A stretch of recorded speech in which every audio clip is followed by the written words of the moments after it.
Il primo disegno quando era molto piccolo, schizzi colorati su un foglio di carta A4. Adesso che è diventato un signorino, come dice lui, Thomas Prearo è un artista completo che si destreggia con varie tecniche, dall'acquerello all'acrilico passando per la tempera. Thomas ha 36 anni, vive a Galzignano, ma la sua arte così onirica e colorata è arrivata fino a Betlemme, dove è cittadino onorario. Alcuni dei suoi quadri infatti sono appesi nell'ospedale pediatrico della città israeliana.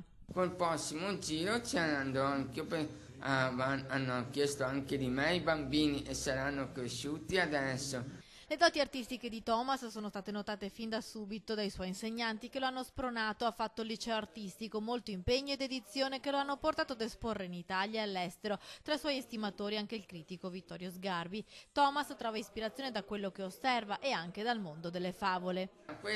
È uno dei quadri che mi piace di più perché sono appassionato dei film di fantascienza, d'avventura e d'amore. Tra le sue passioni anche quella dei dolci, e al suo mito chef Cannavacciuolo ha dedicato un quadro. Ha fatto un dolce simile, no? Come ha fatto? Ha preso una meringa proprio sottile e dopo sopra ci ha spruzzato un po' di colore oro. Così io non avevo l'oro, comunque ho fatto tocco giallo e dopo con il stuzzicadente ho visto proprio anche che lì che lo faceva lui, faceva tutti i rigori.